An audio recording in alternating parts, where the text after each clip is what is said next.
roll call. Okay. Student Rep Gilbert, Here. Student Rep Malik, Here.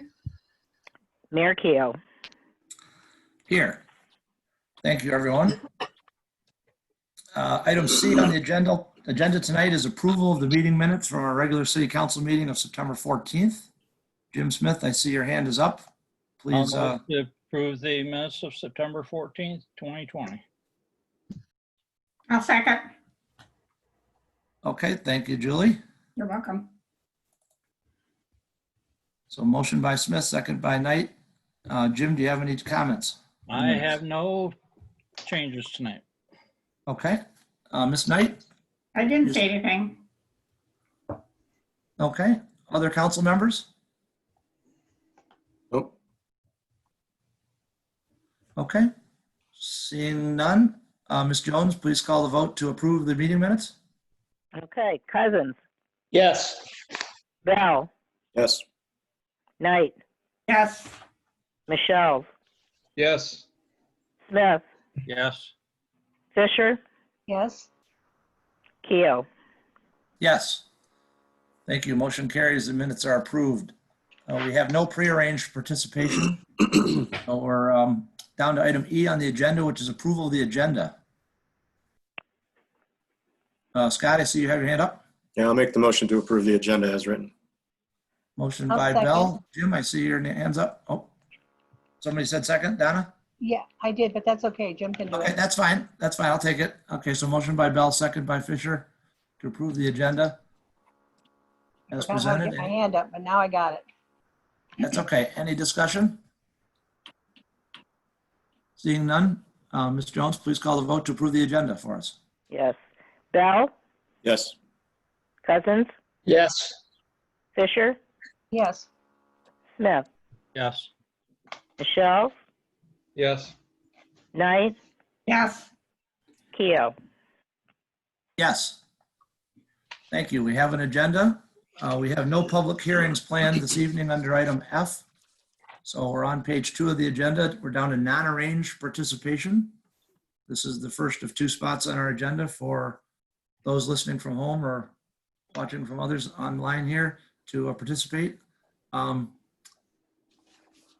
If you're dialing in from a cell phone, you can hit *9 and it's the same as raising your hand through the Zoom window. Is there anyone that would like to speak this evening?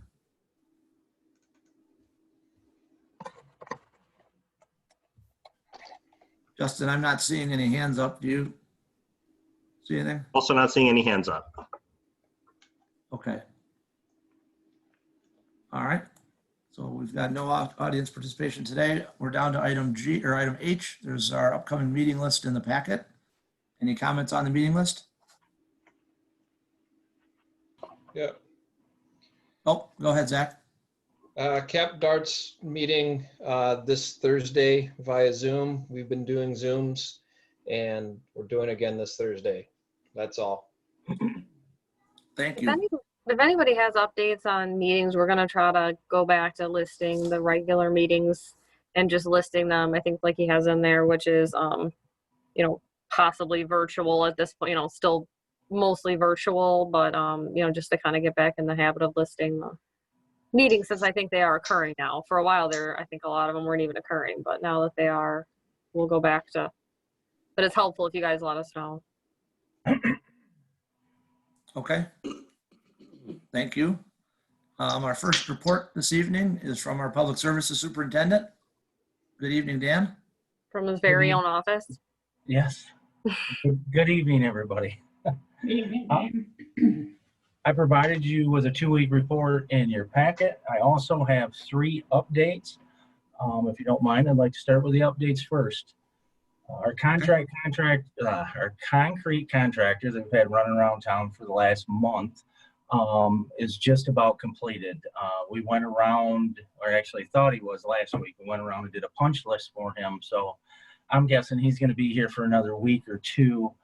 He's got restoration, sprinklers, and then a few places where he didn't meet the ADA requirements with his concrete that's going to have to be pulled out and fixed. I can hopefully the next council meeting, I will tell you that he is complete and gone for the year.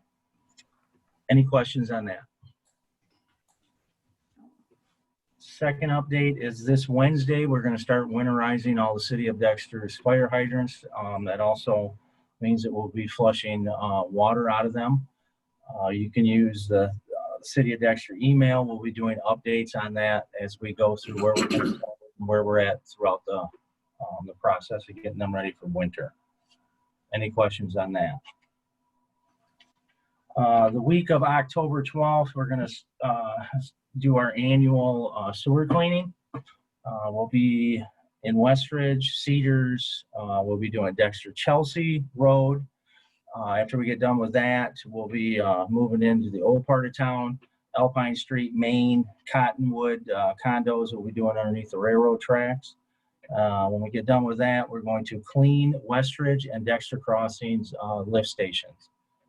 To add a little bit more to that, we set a goal, the city council wastewater plant with a 7-year goal of doing every sanitary sewer, cleaning them and jetting them in 7 years. And after we get done with this week of cleaning, I'm happy to say that we will have hit our goal of cleaning every sewer in the city of Dexter, which I'm very proud of. Not only do we do that, but we also do 600 manhole inspections every year. That has prevented us from having a couple, at least 2 a year, we find, where the water is a little high in each manhole, and that gives us the information we need to go back in there and televise and clean and make sure it doesn't back up on anybody. That's it for my updates. Do you have any questions on sanitary sewer cleaning? Doesn't look like it, Dan. Do you have any questions on my written report? Just a quick one. Yep. The truck that we picked up at Bridgewater, that was our truck, right? We're not just going out picking up random trucks, right? No, we would never do Okay. that. If that ever did happen, they'd be probably looking for another job. No, there's always our city vehicles when we get tires. Okay. Just wanted a little jokey thing to start the meeting. I know. You could have picked the bees. Yes, bees. We have more bees. Our ongoing battle with the bees. They're not bees really, so. Thank you. I Stay know, off they're the not bees. bees. Hornets, whatever. Yes, not bees. It's 2020. We ought not joke about that type of thing.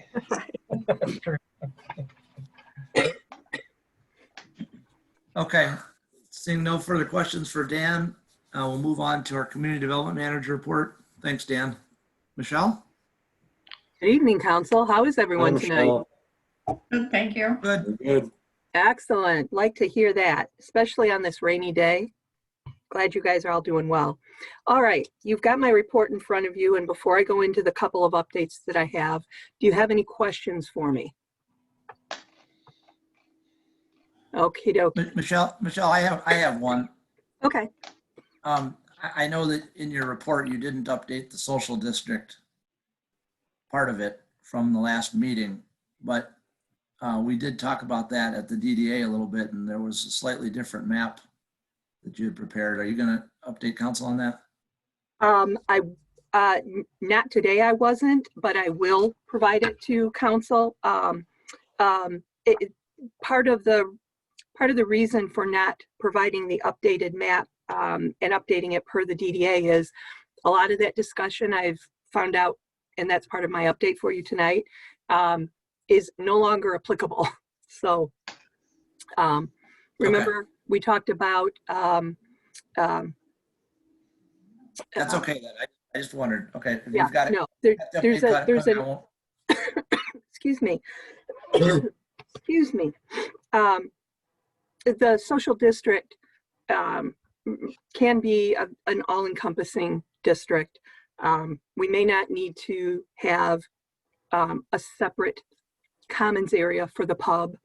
And yes, people can cross the street, but they can't be drinking their drink while they're doing it. Also, you'll recall that one of the things that I mentioned is, although the expansion or the allowing of those temporary outdoor spaces in the parking spaces on Main Street could continue until November 31st. But after that, nobody would be able to like have any more outdoor seating. That's kind of, excuse me, those do end on November 30th because those are limited outdoor seating permits issued through the city as well as Liquor Control Commission. But the permanent outdoor seating that Aubrey's, Dexter Pub, Beer Grotto have a special land use permit. So in other words, on the sidewalk, those actually can continue into the winter, and not just from the city, but also from Liquor Control. So I need to make that clear for DDA as well as City Council. Is that clear as mud for everyone, or have I totally confused you? No, I'm not confused, Michelle. I think that we always limited the use of the outdoor seating because it was wintertime and made shoveling snow or clearing the sidewalks difficult, I would think, right? Right. The other add-on to that is with the governor's executive order that came out on Friday that becomes effective October 9th. Those outdoor businesses are allowed to have tents or igloos or some type of enclosure to utilize to be able to facilitate the outdoor seating through the winter months. So Beer Grotto, Dexter Pub, and Aubrey's, if they so choose and can still maintain 5 feet of clear pedestrian access, could have those. They would be responsible for helping DPW keep those sidewalks clean and make sure that there's no ice so that people are safe when they're walking. But it's a possibility. And I did discover that they've got these new little, what they're calling bubbles. They're actually little greenhouses that are being used most recently in New York City, actually, in little sidewalk cafes. So it may be something that the businesses want to look at, as well as City Council and the DDA. Excuse me. Excuse me. The K-Space project is moving forward. Their landscape inspection was done last Friday. They'll be putting up their bond, and I presume that they'll be working toward closing out the rest of the project with OHM. And then on Millennium Place, I am consulting with City Attorney on some of the specifics in our general code as it pertains to the fire code. We're trying to navigate the requirements as they're listed and as they're being interpreted. So we're kind of at a little sticking point right now. So I've engaged the city attorney to help me understand or help me navigate various interpretations. And basically that's all I've got, unless you've got any other questions.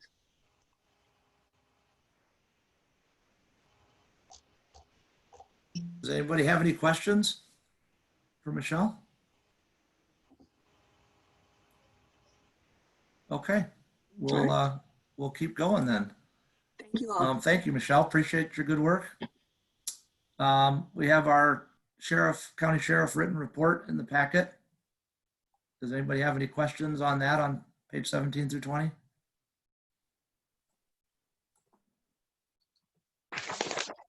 Okay, seeing none, we'll drop down unless there's any updates on any of the boards or committees that anybody wants to pipe in on. I'm happy to move down to city manager report. Courtney, you're up, please. So let's see. First, I have a phone call with the new executive director for WAVE, Julia Roberts, on October 2nd. So I do know her from Watts, which is nice. So I'll be talking to her on the 2nd. If anybody, has anything specific that you want me to mention or discuss, you can let me know, but it's just kind of an introductory kickoff phone call I think she's making with all the member communities. Roy Townsend called. As many of you know, Roy is working with the parks, with county parks, and then also as a volunteer job, he is assisting Scioto Township's Transportation Alternatives Committee. And so he was just letting us know, since their millage passed, and that brings them in about $700,000 a year to do trail projects, which is really exciting. And so he was asking about the city's participation, and I didn't really think we needed to be members of that committee, but I said, if you wanted to put us, Justin and I, on the mailing list, and we're happy to come in and talk when they're talking about things like the connections in the south end, where our phase 3 is going to go, the connection to Chelsea, because that will occur in Scioto. So whenever they're going to be discussing any of those things, we'd be happy to participate. So that was good. I mean, it's exciting for them to have a pot of money to work from for their trails. It sounds like school's going to be restarting, at least in a limited fashion, on October 8th. They're going to be going to school 2 days a week, 50% 2 days, the other 50% the other 2 days, with Wednesdays off. We will have a crossing guard. Thankfully, both of our crossing guards are interested in returning, so we will have a crossing guard on Baker Road starting on the 8th. One thing I did want to get, 2 things, I guess, to get feedback on, or maybe 3, I guess, is first of all, the ice rink. So the Parks Commission had a conversation about the ice rink, and they wanted to put out some social media posts and gather information from the community on whether they wanted to see the ice rink, possibly where they wanted to see the ice rink. But I didn't want that to occur if council wasn't comfortable having the ice rink. There's really no way for us to control how many people go on the ice rink. Last summer or last winter, it, of course, unfortunately didn't open at all. So I guess I just wanted a little bit of council feedback on that before we move forward with gathering any public feedback, because if the answer is no, then we don't really need a lot of public feedback. I don't know if anybody has any comments. Courtney, I'm thinking it's probably unnecessary this year, but I'm anxious to hear what other council members are thinking. Courtney, what would the state limit be on that size of space there? I think outdoor just went from 10 to 20. There might be I don't know if the square footage would apply, so it'd probably be at a minimum 10 people that would be allowed. That was my understanding too, but Yeah. I didn't know for sure. Not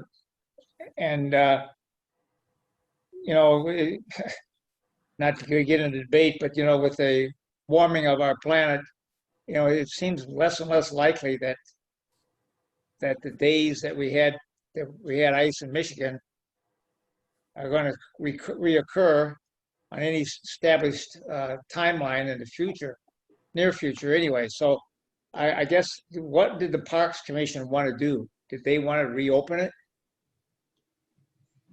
And they were only Justin, asking I don't know our if you have advice? a feeling one way or the other. Not about whether to reopen it or not. I think their bigger question was if it does reopen, where? And were they happy with it being down by the Mill Creek area as opposed to in the center of town? I think there's a split on the commission. I think some like it where it was last year. Some said that they missed it in Monument Park. There really wasn't a clear consensus.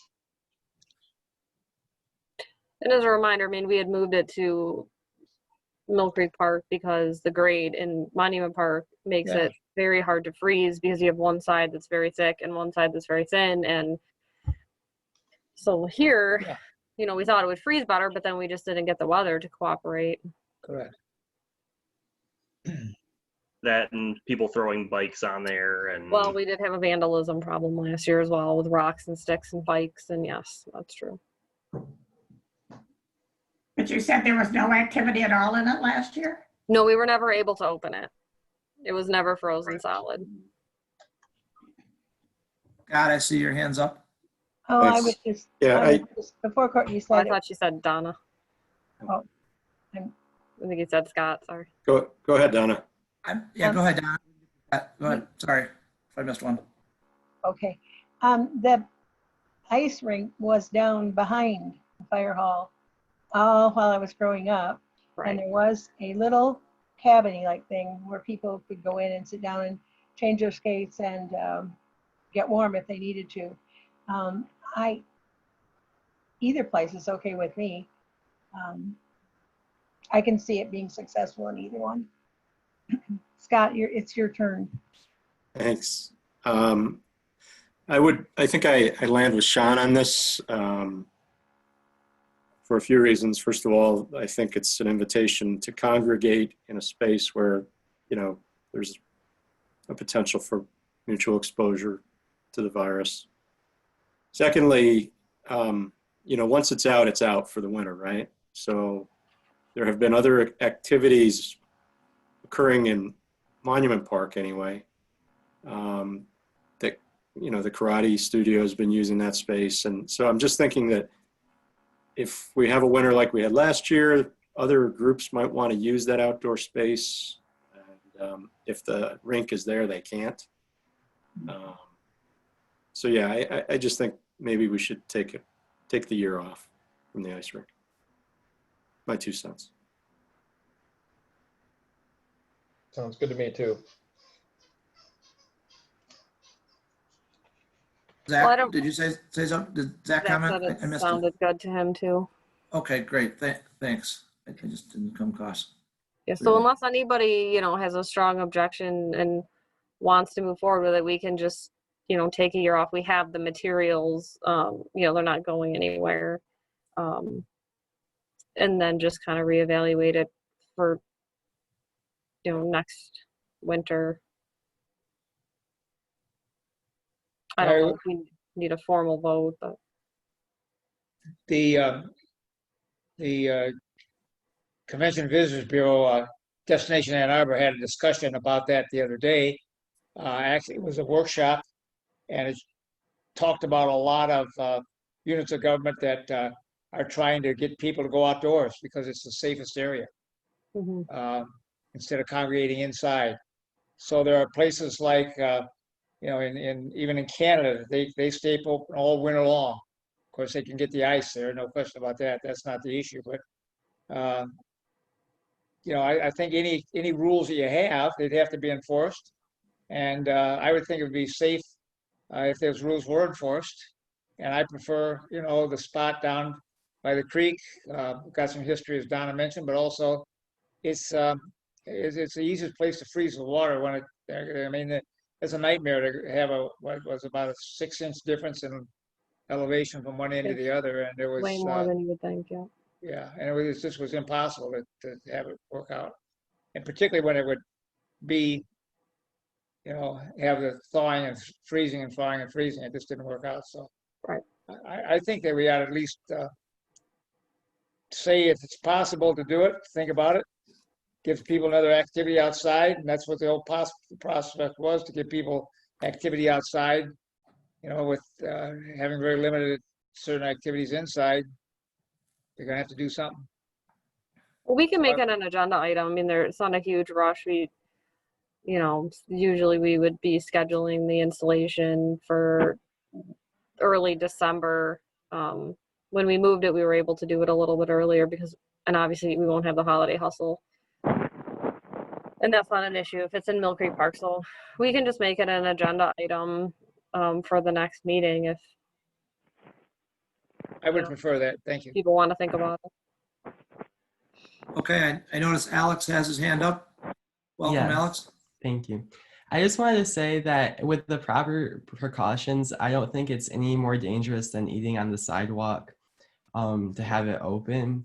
If it's not going to get used for weather usage or people just don't feel comfortable using it, I don't think it makes sense to open. But if there is the capabilities to have it open and people want it, I think it could be a good addition to make the community more together since it's been so difficult.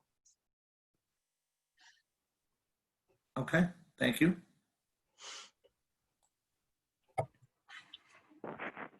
Okay, so Courtney, I guess you make that an item. We'll think about that for a couple weeks and come back to it.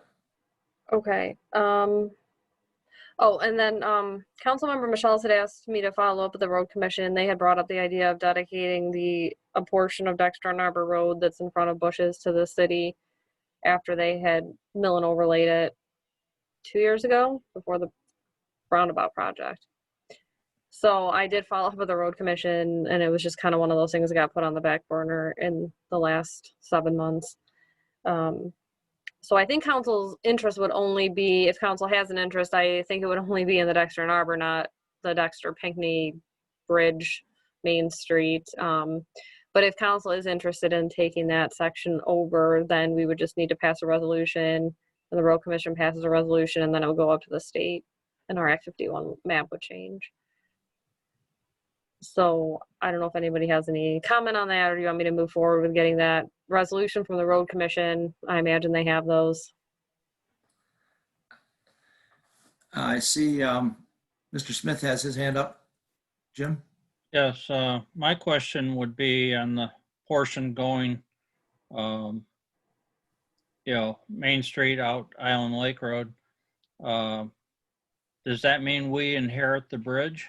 Yeah, there would be the bridge, the viaduct, which is technically MDOT's. But yes. So any future maintenance, replacement of any of that would be our sole responsibility then, right?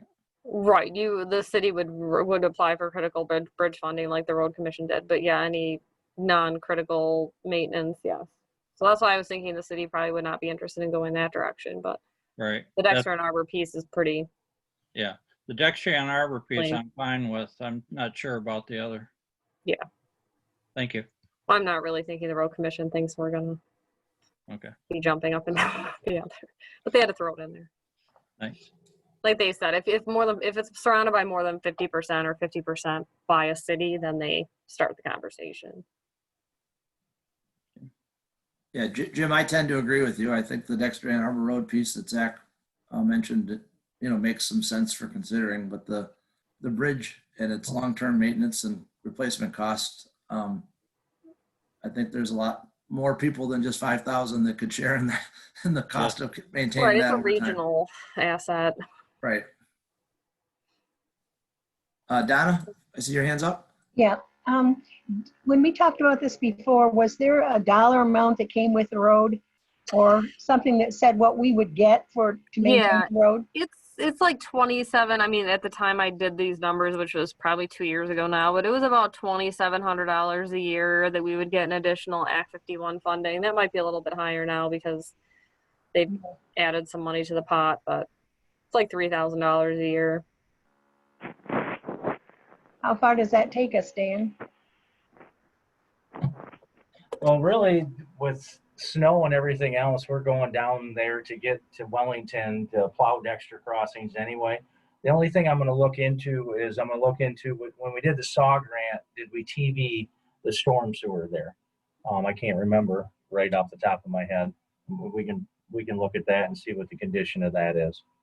But I don't think it's going to be that much more work for us. Okay. Thank you. Thanks, Donna. Mm-hmm.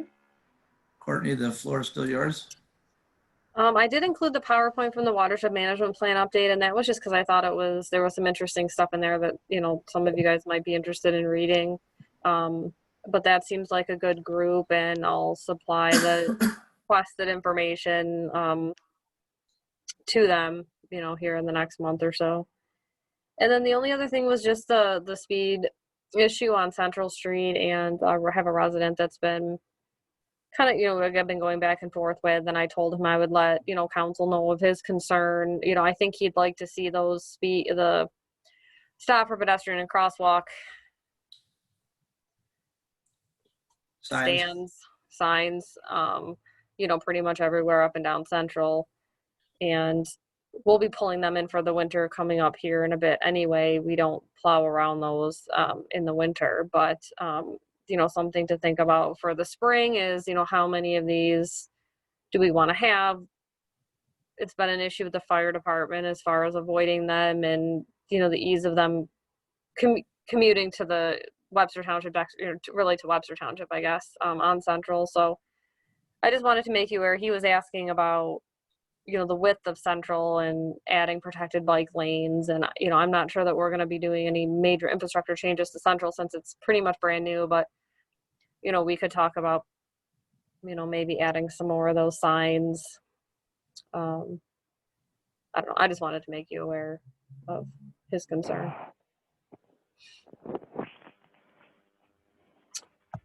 Okay. I think that's it. The path is open. Hopefully everybody can check that out. We're still hoping to close with DTE soon. I think that's about it. What's the count up to again, Courtney, on the absentee ballots? Oh yeah, I did have that, a sticky note on that. 1,929. So that's 56% of the electorate. And then we've actually had 207 returned already, which is over 10%, which is a lot quickly because we only sent them out Monday of last week. So people have really been returning them at a good rate so far. Gotcha. What was the percentage for the 1969, did you say? It was 1929 that we've distributed, and that's 56% of 56, the okay, thank registered you. voters. Yeah, we have 3,468 registered voters right now. And then almost 11% of those have been returned already. So mostly dropped off, honestly. We've been getting a lot dropped off to the drop box that we put outside. So Good. it's a lot of work. It takes a lot of time to send them out and log them in, but I'm keeping up every day. Good. Thank you for that. Jim, I see you have your hand up. Yeah, regarding the drop boxes, is that the drop box for ballots? Is that the one right outside the door of PNC? Yeah, they can go either in the bigger one is outside the PNC Bank, yep, and then there's still the one outside the sheriff's store. Yeah. But I noticed that seemed, when I was down there, it was like a week ago. Mm-hmm. It didn't say anything about ballots or anything. They don't say, I mean, Brenda just added some signs today, but I mean, they're just drop boxes for whatever someone wants. Right. It could be water bills, it could be tax payments. But yeah, so Brenda added some signs to the one outside of B123 saying ballots can be placed inside. Good. A lot of signs actually, and we had but like 30 of them, so people started to put them in there this afternoon. Okay, good. Thank you. Yeah. Zach has his hand up. Oh, Zach, please go next. Thank you for waiting. Just some quick thoughts on Central Street for future poking about if you get a chance. It'd be interesting if you could talk with some of the folks at Watts about painting the bicycle area green. That has the impact of making the road itself seem narrower, so psychologically people will drive narrow or slower. Yeah. And another thing that I'd been thinking about, because I hate in Ann Arbor where they have those paddles everywhere and it's ridiculously tight, which it does what it's doing, but it's only effective when you can have them out, is if there are any MUTC compliant options, like putting an arm over the street. I know there are places that'll have that with lighting underneath, but just basically the, stop for pedestrians sticking out towards the crosswalk. That wouldn't affect fire trucks or plows or any of that stuff. Right. So I'd give the Watts folks a shout on that. Yeah, we did talk about, and I had OHM look at different places we could put green paint, and I didn't pursue it this year just because the road fund was a bit strapped, and that green paint is pretty expensive. But yeah, maybe that's something we can talk about for next spring's painting, since technically it is border to border trail, part of it. Okay, good comments. Any other questions for Courtney? Or Courtney, any other comments or topics to cover? No, we were excited with the bid results, so made an extra $12,500 thanks to GovDeals. So Yeah, that's great. And that goes back into the equipment fund? yeah. Yep. Where does the 500 per light fixture go back to, Courtney? That's just gonna go back in a general fund, I think. Okay. I mean, I that's what guess I was could put thinking. it in the street. Yeah, it's probably just, yeah. Because I mean, we could use it to kind of offset like what we pay for streetlights this year a little bit. Okay. And that was total for all of the fixtures was Yeah, it 500. was 500 total. Yeah, that was really just Oh. looking to get them out of here. Yeah, that was see. just the. And actually, somebody from Dexter bought them. Some company out on Joy Road, so they stayed Yeah. local. But no, we just National wanted them. Fiber. Yeah, we just wanted them out of here Okay. before they lost their value. So. Okay, sounds good. Last call for questions for Courtney. Okay, I'll move into my report.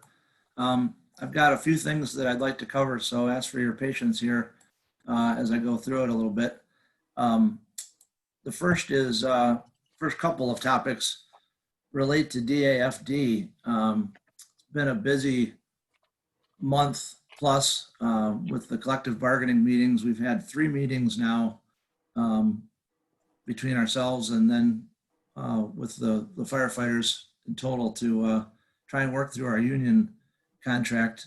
And there's been good discussion. I hope that that gets wrapped up here in the next month or so, but it has been, it has added some meetings to the plate. Last week we had our fire board meeting and learned just before the meeting that longtime member Libby Brushaber is stepping down from her DAFD position.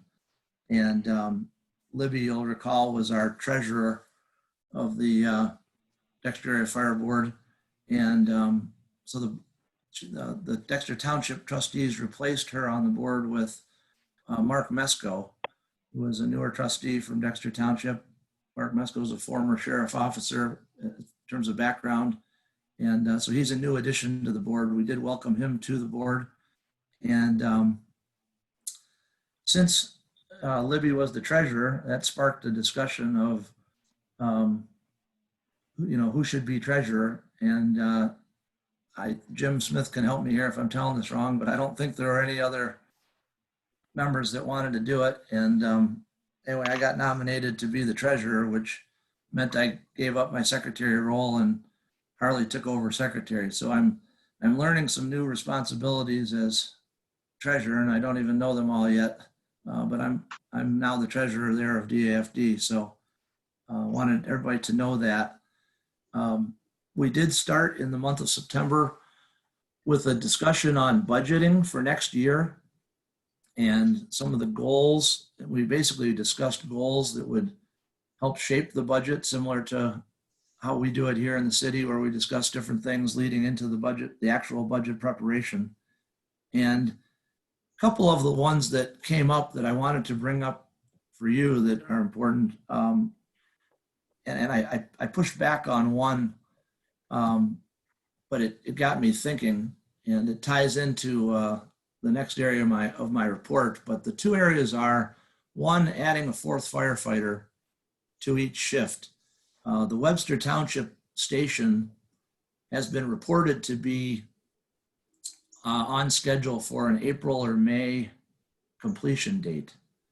And so that's obviously 1/3 of the way through our next fiscal year. You'll recall that the DAFD budget has a fiscal year of January through December.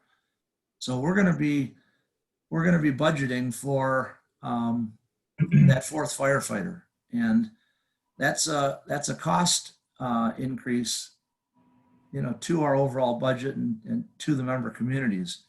But there was quite a bit of support.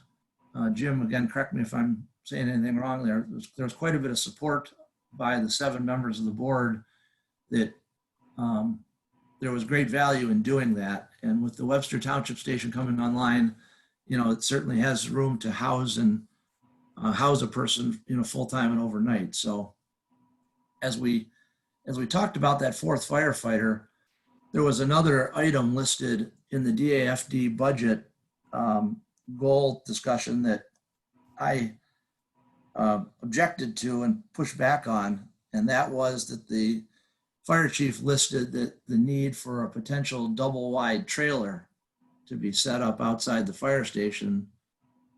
And that got me thinking about the living areas specifically at the fire station, and it ties into what I wrote about in my report below the activities part there. You know, we started down the path on our fire station improvements. Largely what rekindled it was a MIOSHA report that we had received on the building that talked about, and I don't have that report in front of me, but talked about, you know, different code issues that they found, some related to access to the bedroom, noted the stairs from the first floor to the second floor of the living areas. And it reminded me that, you know, that was the impetus of what we were trying to really do. And I guess I wanted to rekindle that thought, because I don't know where we're going, you know, long-term on things or what we're thinking. We don't have a current action, if you will.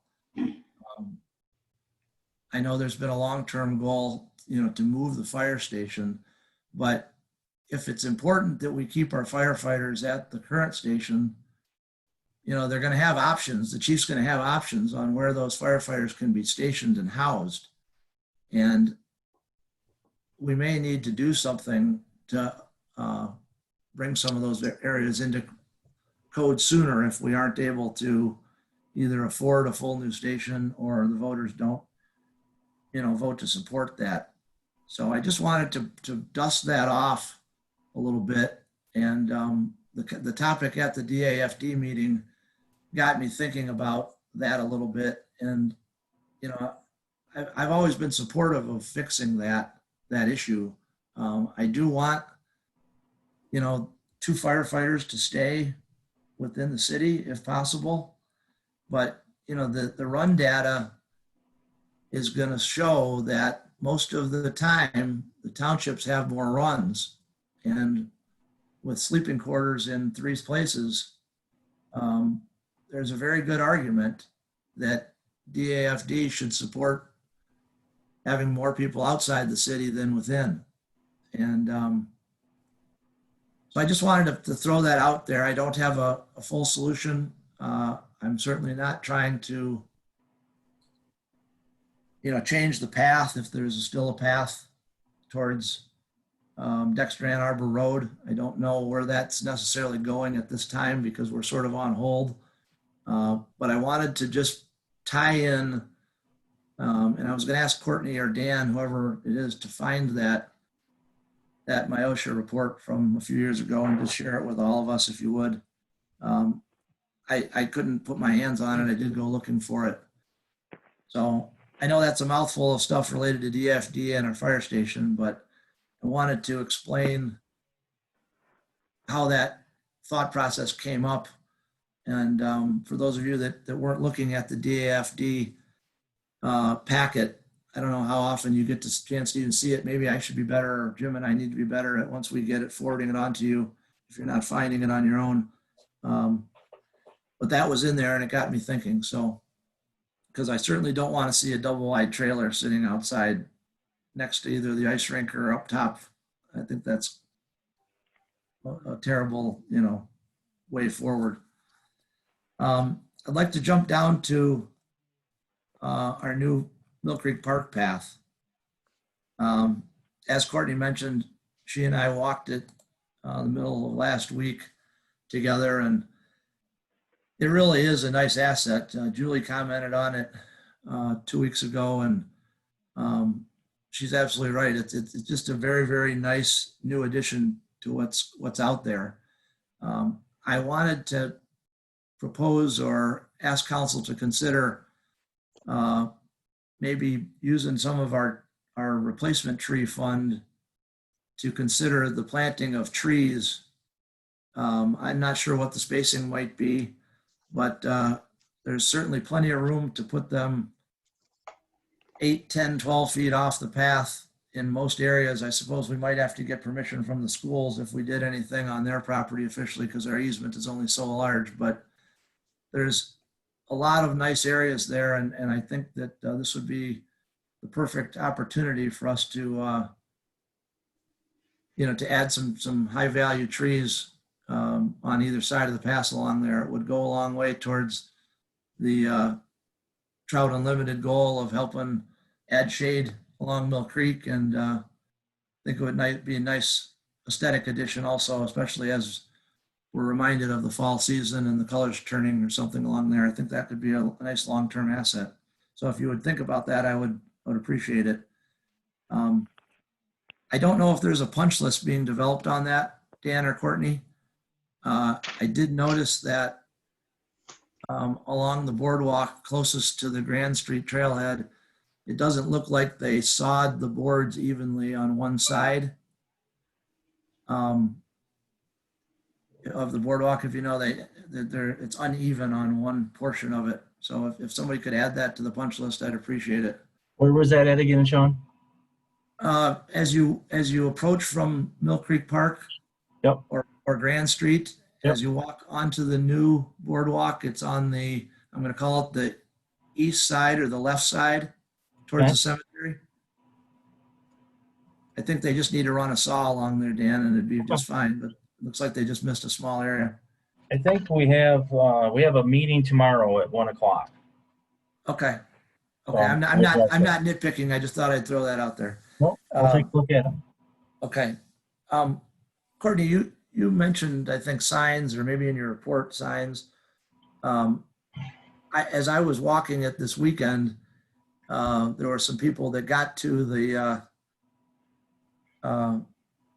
they got to it and they didn't know where it went. And I'm wondering, are we going to have any type of, it's nice that our trail network is getting large enough where we have decision points. Are we going to have any signs that are like wayfinding that, say, 2 Mill Creek Park North, or 2 downtown, or 2 Baker Road, or so that people know where they're going? Any thought been considered in that? Or are we doing any? I can ask, Justin is the Parks Commission representative, so I don't remember any discussions about wayfinding yet. We didn't build those into the project budget or anything, so. Okay. Yeah. Okay, maybe just something to There throw has on not the been next. those discussions. Yeah. Okay, maybe just a topic to add to the Parks Commission agenda, if you would, please.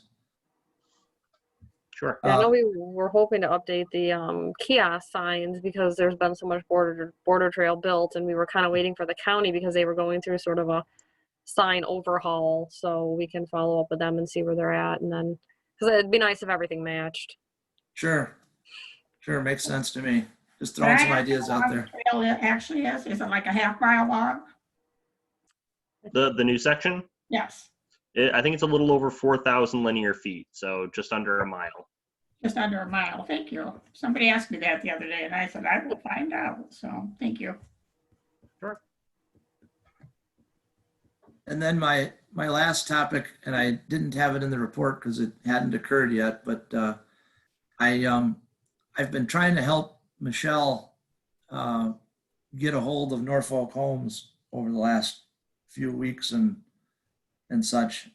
We haven't had an update from them on where they're at with things, and so I actually knocked on their door last Thursday morning, and there weren't very many people there, but the person that was there, very nice gentleman, was able to get a message back to Sean Lefevre there.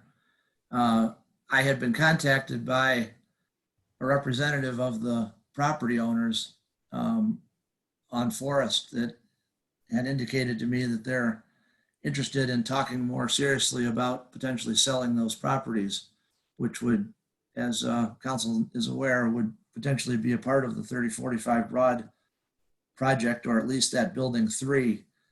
So I got a call from Sean at Norfolk this morning, and he indicated that that he's been reaching out through that same person to talk to those property owners, and that they plan to try and hopefully get some agreements in principle over the next couple weeks. He offered to come to our October 26th meeting and provide an update for us. They've been evaluating the market a little bit, and they're very pleased with the way the Gunther Homes where Julie lives at 150 Jeffords, how those have sold, and some of the price points that are, happening for the condominiums both there and at the Grand Street or Grandview project that Steve Brower and his company, Era Brower, are doing, in Dexter. Sean commented that Norfolk really believes that with more and more people working from home and not having to go to the office or travel to their large places, that people are going to look to continue to want to be in Washtenaw County, Western Washtenaw County, Eastern Jackson County, places like Dexter, Saline, Grass Lake, Manchester. They think are going to really open up to people because they don't have to do the driving to get to their jobs that primarily would have been, further to the east in Wayne County in many cases. So they're still strong on the 3045 Broad property. They are evaluating office space a little more closely, trying to decide if maybe more of that second floor should be residential rather than full office. If you recall, their concept was a mixed use. So anyway, I took up Sean on his offer and told him we'd welcome having him be a part of our October 26th agenda. So if that's okay with everyone, I'd like to work with Michelle and Courtney and Sean and get that scheduled, and he can provide an update there. I told them that we were still quite interested in understanding, what the ultimate price would be and the timetable that could happen for potential city offices at that location. So that's one of my longer reports in a while, but had a lot to cover and wanted to share it with all of you. Does anybody have any questions for me on anything?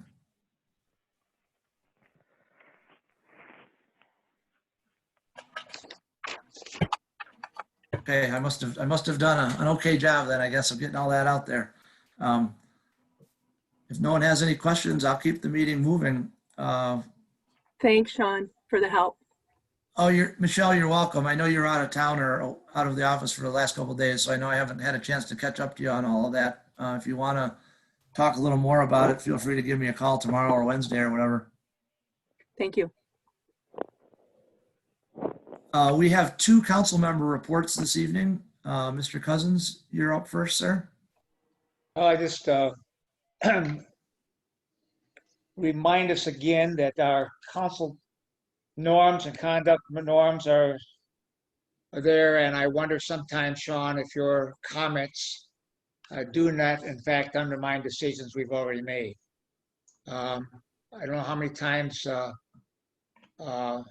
people actually read your information in the agenda and in the minutes, but every time you say something that goes against the decision that we've made, even questioning whether it's your opinion or anything else, it, in my opinion, violates those conduct rules, and it poisons the well for future decisions to be made by the citizens of the city. Well, I'm sorry, Paul. That's not what I'm trying to do here. So, okay. That may not be what you're trying to do, but it's what you are doing. All right. Fair enough. Fair enough. I thought I was doing a good job of tying in a whole bunch of things that have happened at another board meeting. So my apologies if that's the way it was taken. Anything further, Paul? No, thank you. Yeah, you're welcome. Zach, you had a report also? Yep, I've just been visiting a lot of fire stations. I've had time during some of my commutes these days to do it. One general thing that they have all said is they do not like epoxy floors in the apparatus bays. It looks nice when it's new, but it tends to pop off, and even one of the stations had to park their apparatus on little rubber mats because the tires would come back and then the epoxy underneath it would bubble up. So whatever happens, we should not put epoxy in there. Unfortunately, none of the fire stations I've visited have double wide portables outside, nor do they have exterior Stairways. So once it's safe to travel again, I will travel to the Pompidou Center in France and see how that exterior stairway works if our main concern is stairway going to the upstairs. Another common thing I heard from a lot of the folks is they could always want to have more space to park the equipment and to maintain the equipment, and for indoor training, especially if there are full-time firefighters. When they're not doing calls, they want to be able to train for something. That's something I've heard over and over and over. They've also generally said that one of the questions I'll ask them is, can you pop the hood here? So those of you who don't know, the cabs on all these apparatus actually pop forward, and that's what you need to do in order to check the fluid levels, like the oil and the coolant and that type of stuff. And the most recent station I stopped at, they said, I can't imagine having to pull outside in the winter to check those fluid levels. So it seems like a minor thing. Our current facility has no opportunity to do that unless we blow the roof off of it. And where the equipment, the apparatus goes is really important. A couple of the stations, it was designed nicely, but then they found out there were there were bays where they couldn't put things because they were jumping curbs or was destroying part of the infrastructure of the building. All the folks I've visited have been very generous with their time, and so I want to thank them. I have, since this one, visited a station in Brighton, and I'm going to be visiting another one there this week. That is all. Thanks for sharing those stories, Zach. Jim, you have your hand up? Yeah, at the end of Zach's report there, he had about the fire station design consultation, about doing some type of Zoom meeting with them. If that does take place, Zach, I would be interested in that. Okie doke. Thank you.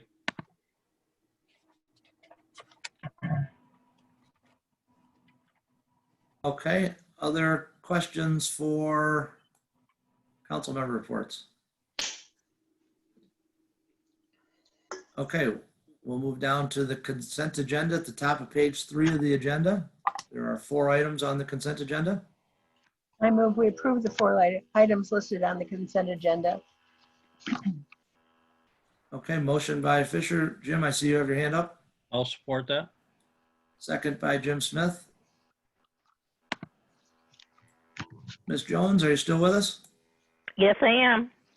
Thank you for sticking around. If you could please call the roll to approve the consent agenda, please. Let me just say that for the public that are listening or may not know, the 4 items are bills and payroll, acceptance of a quote from Jet Pump to rebuild an activated sludge pump not to exceed $7,300, setting a public hearing on October 26th for the renewal of the lease with Hotel Hickman, and setting a public hearing on October 26th for the water and sewer ordinances revisions. Okay, Ms. Jones. Okay, Smith, Yes. Bell, Yes. Cousins, Yes. Fisher, Yes. Knight, Yes. Michelle, Yes. Keo. Yes. Motion carries. Thank you. We have no old business this evening. New business item L1 is a resolution to adopt another emergency ordinance to continue to mitigate the impacts of the pandemic by extending the temporary outdoor service areas.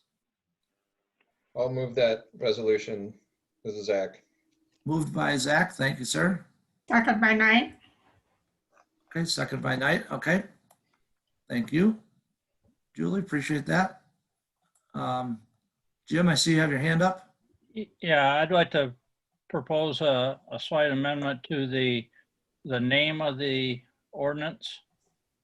Because on there it says, and extend temporary outdoor service areas. The word extend could imply space. And I was thinking maybe and a time extension for the temporary outdoor service areas. Okay. Just so to clarify the purpose of that. Okay, so extend the timeline for the outdoor service areas? Yeah, a time extension Okay. for temporary outdoor service areas. Okay, Zach and Julie, is that okay or acceptable to you? Yes. How would it read as the title, the whole thing? An emergency ordinance to continue to mitigate impacts of SARS-CoV-2 and a time extension for temporary outdoor service areas. Sure. Thank you. Okay, so we've got friendly amendments that change the motion and the second agreed, so, okay. Further discussion? Did I see another hand up pop up there? Scott, did you have your hand up or? No. No, okay. Does council have any questions on this? I have one comment.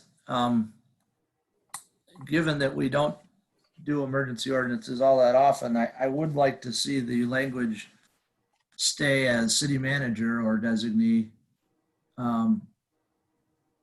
as opposed to zoning administrator. I think that this is rare enough that it should be something that's comes under the oversight of our city manager. But maybe I'm the only one that feels that way. I agree. Donna, you have your hand up? I do.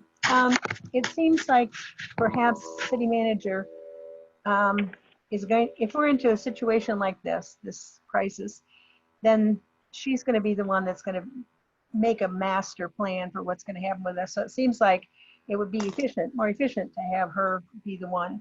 And of course they will work together. But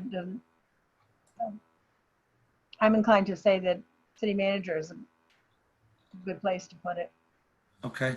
Zach, I see your hand there, sir. Thanks for waiting.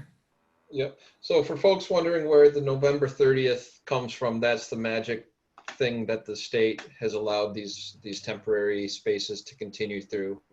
It's originally November 1st, so that's where that magic number comes through. And then some questions for staff.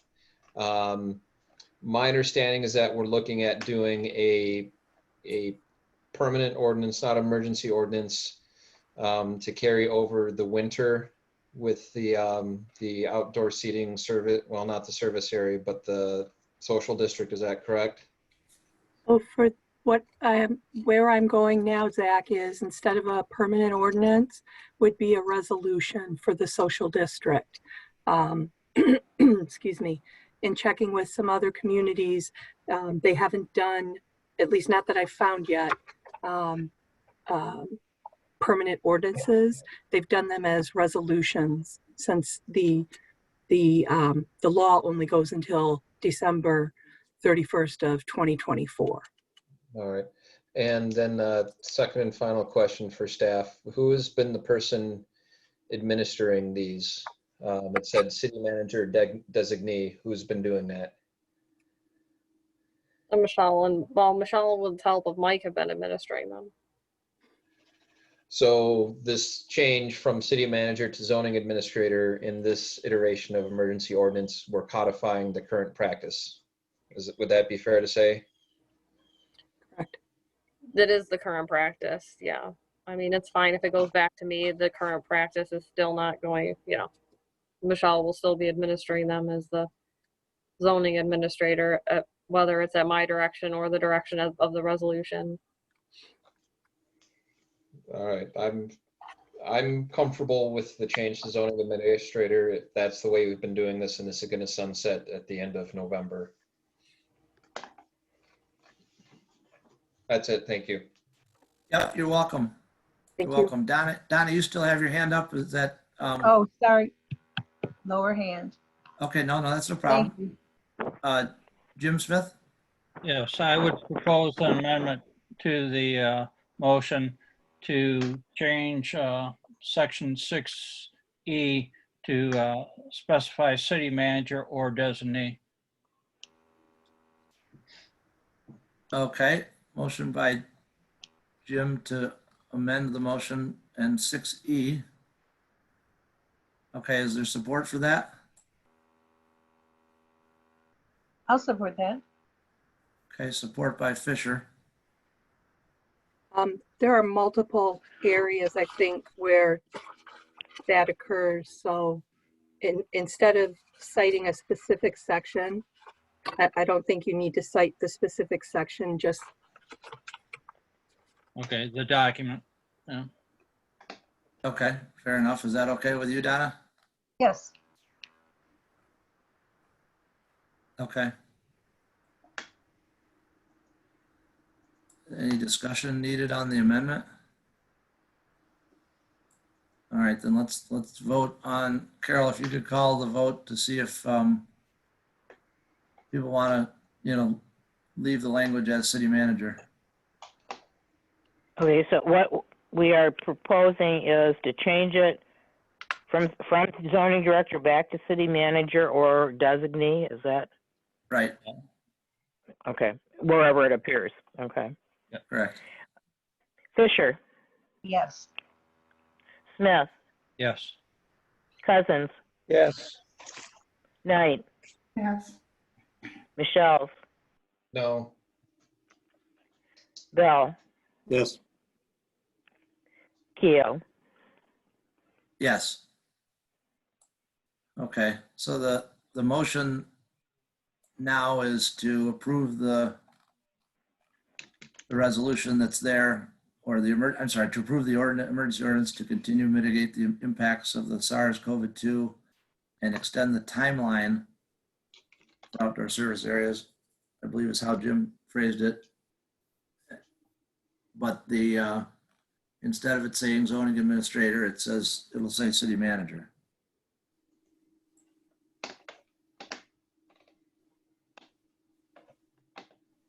Any further discussion or questions? Before I call the vote, I just want to say that I had the opportunity the past week to talk to the owner of the Dexter Pub, as well as one of the managers at the Beer Grotto. And I know others have said this, but they are highly supportive of this and really feel like it should be something that exists beyond this year. I think they're going to, like to see it in some form or some version. They'd like to see it again next year.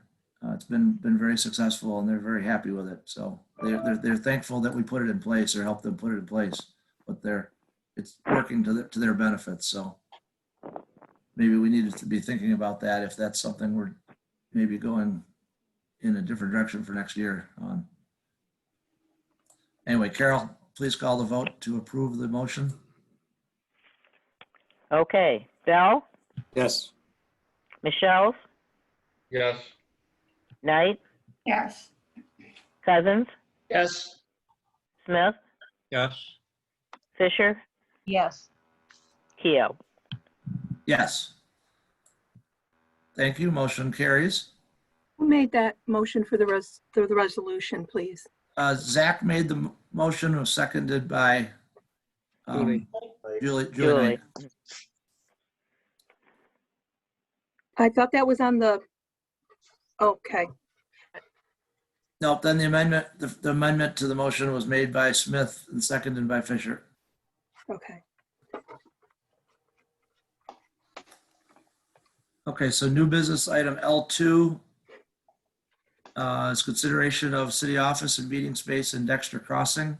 Councilmember Michelle's requested this be on the agenda, so I will, I guess, seek a motion first, or at least give him a chance to say something first. I'll move it. Okay, moved by Michelle's, Support by Cousins. second by Cousins. Thanks, Paul. Okay, discussion. Zach, you want to lead off or? Yep. So as we all know, city offices have been tight for quite some time. With the rosiest of timelines, no matter which option we go to, it's going to be another 3 to 4 years for land entitlement and financing and all the mobilization and finishing work.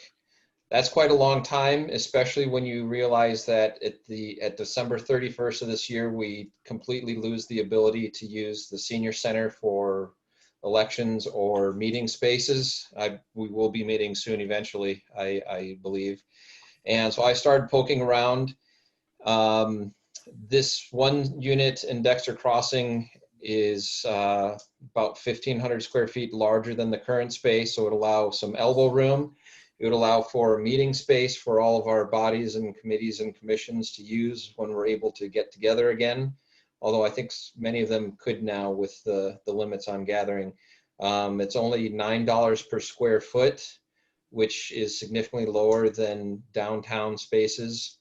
Now, I will say, I did not like the idea of doing a temporary space before we build a new one.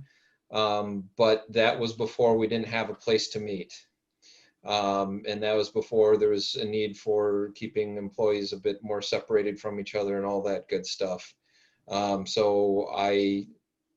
why I've submitted this. The lease does include language that they would build it out. The motion is for Manager Nichols to contact Oxford Management, bring back information for our next meeting, engage partners in architecture to do space plan, and if they require a deposit to secure the space while we're still considering to do that. And that's my thoughts.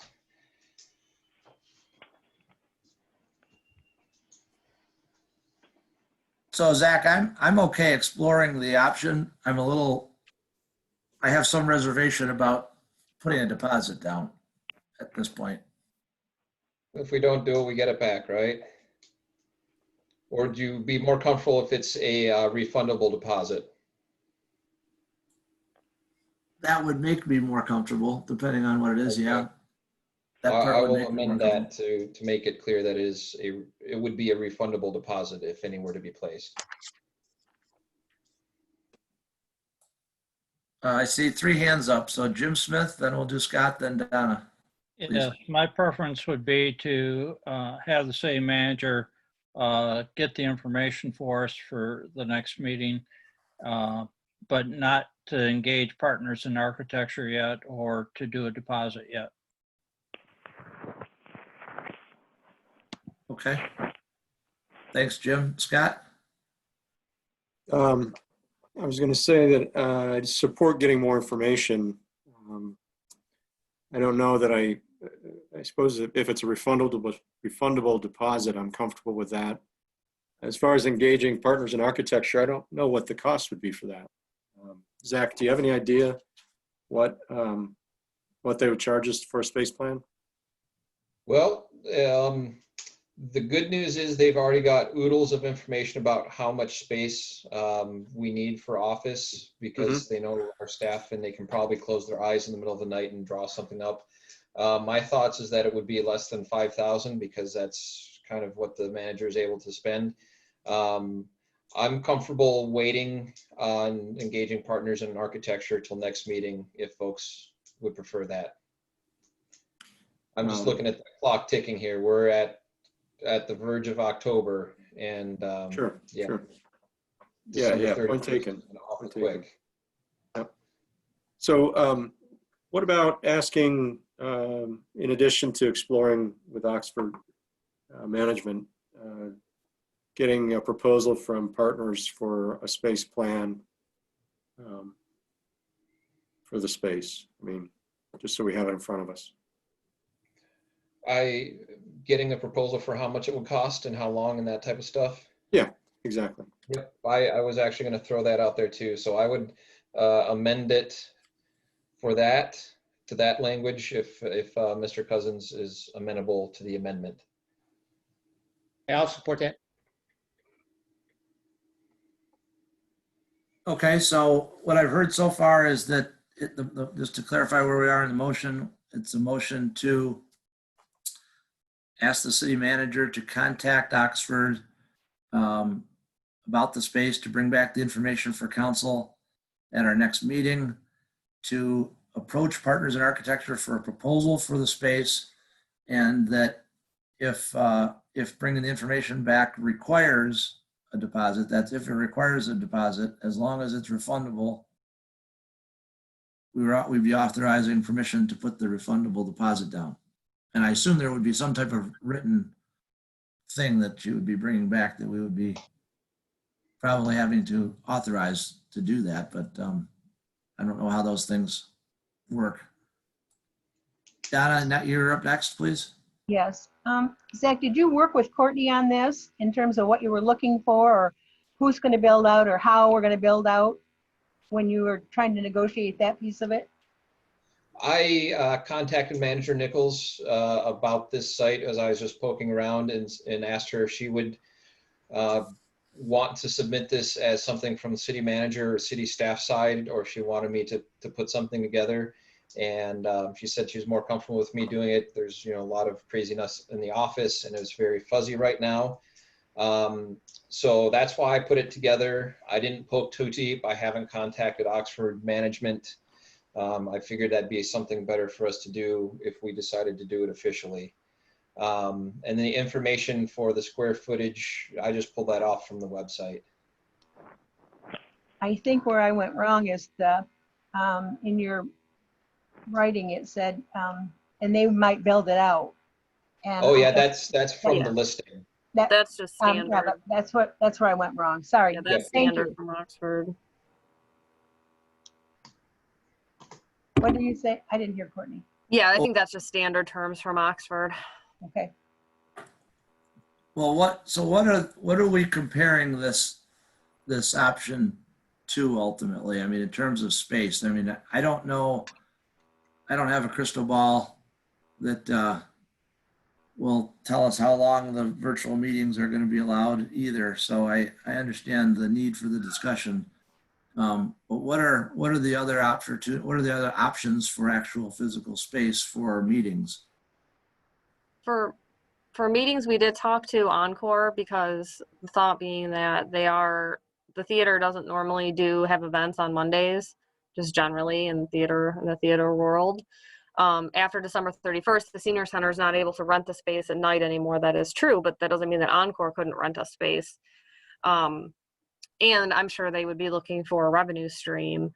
So Michelle did talk to Dan Cooney about that idea, and he was receptive to us maybe paying the same thing we were paying the senior center to be able to continue to use the space. So that would at least take care of a potential way to take care of the meeting needs. I was thinking we might prefer to pay a nonprofit, than something for profit. Obviously, it doesn't change the office. And I don't know, we have a bad history with temporary locations. I mean, like Zach said, he wasn't looking for a temporary location. This was an option just because of that history we have, that we get into a temporary space and we never leave it. So to move everything down there, but obviously the meeting room, we did talk about using the schools. Right now we couldn't because we're not in phase 5. The schools can't rent space. They can barely have the kids come back. Plus, even if we did use the schools, I think it would be hard for them to guarantee the same location. And with at least planning and council, where you have to publish public hearing notices, that makes it a little bit more difficult if you don't know which school building you're going to be in. So yeah, I mean, we can also, I'm happy to get the information from Oxford. And then we can also get something more formal. It was just a conversation with Dan. He didn't give a term or anything like that. And that would at least cover, Mondays and Tuesdays, probably not DDA Thursday mornings. We'd have to find another solution for them. But yeah, I mean, we can, bring that back as well.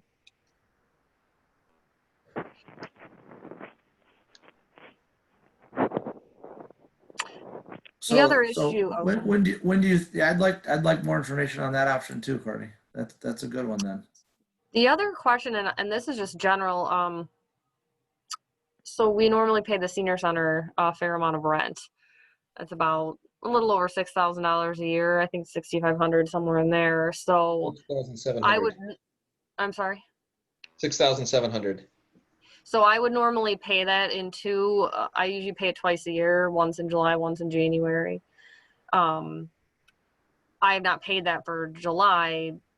I had paid it in January, which through June 30. So I don't know if that's something council wants to have a discussion on. I mean, are we going to talk about changing the payment, or, you know, that's a bit of a gray area, because obviously we support the senior center, but we've always done it in the way that was kind of rent based and then paid them the $1,000 a year as additional donation.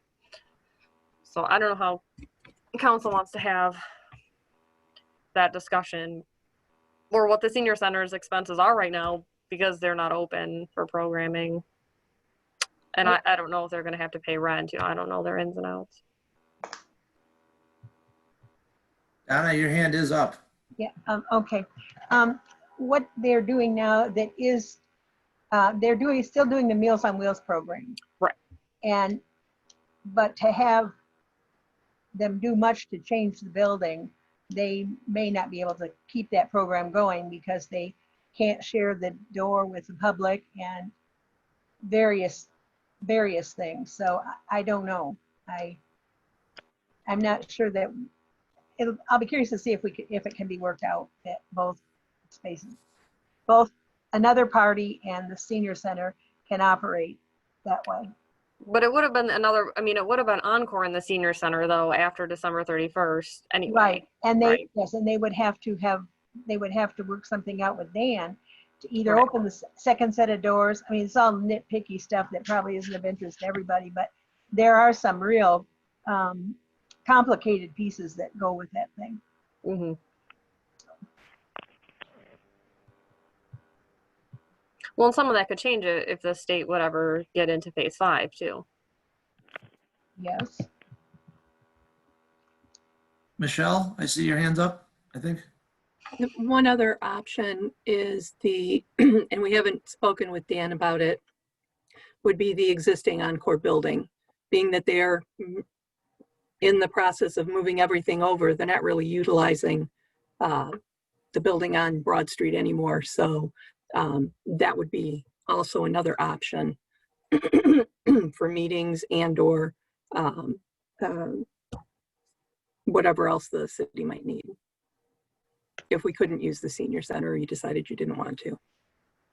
Paul here, I understand that there is at least a verbal agreement to have that building purchased already. I talked with Dan. Nothing's in stone. I realize that. I said verbal agreement. Mhm. Okay, well, look, it's good that there are options. I think we should bring back as much information as we can so that we can try to make a good decision going forward as best we can.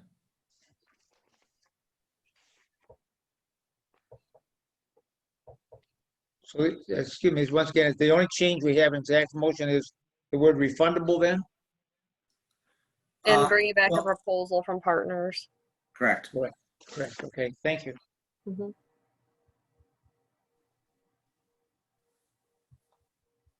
Any other comments on that? Okay, Ms. Jones, please call the vote. Yes.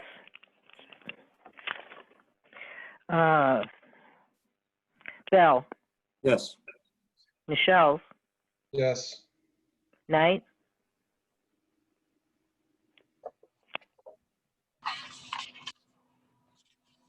Oh, she's Julie, muted. she's muted, yeah. Yes. Yes. Okay, that was a yes? Yes. Sorry. Okay, gotcha. Cousins, Yes, Smith, Yes. Fisher, Yes. Keo. Yes. Thank you. Motion carries. So we have two discussion items up next. New business item L3 is discussion of the rental inspection ordinance. I'll turn this over to our city manager, please. Yeah, so Justin's been working on putting this together, looking at ordinances from other communities, and we also had a preliminary review of it done by Scott Menzel. So it does kind of come in a couple of pieces. So you have the main rental inspection ordinance, and then we'd also have to adopt the International Property Maintenance Code as the document that would be used to support the inspections that were done. And then the other thing is just making the fee schedule or entering the fee schedule into the general code fee schedule. So there are a couple of other things that would need to be done. And generally there's a ordinance to adopt the maintenance code, kind of like how we adopted the fire code. So that would go along with the rental inspection. So some of the things Justin had outlined, some of the questions. So if council has any feedback on those questions. One of the things I liked about this was, we can decide between a 2-year and a 3-year cycle, but I like the idea that if, your property's found to not have any deficiencies, that could buy you an extra year or maybe 2 if we wanted to do that, just as an incentive and to show that this really isn't something where we're looking to make it, we're really encouraging people to just get the properties into compliance and keep them there. And if I thought that that was kind of a creative way to incentivize keeping the properties in good condition. I had a conversation with a current renter, who was highly supportive of this. They've had a lot of issues with their home that have not been dealt with by the landlord, and a lot of those are safety issues. And so, again, I think that this would be, really helpful for our renters. So yeah, if anybody has any feedback, the next step would be scheduling the public hearings. Like I said, we didn't want to jump to that since there's kind of a lot of pieces. Zach has his hand up. Okay, Zach, go ahead, please. All right, I'll try to pick at some of that wall spaghetti there for you. I do like the idea of allowing the really good units to have a longer period in between. That's a nice benefit and reward. Mm-hmm. I would generally prefer to still do inspections if it's rented to immediate family members. Just human nature, I can very easily see them changing who they're renting it to and then forgetting about the whole thing, and then it's a whole bugaboo.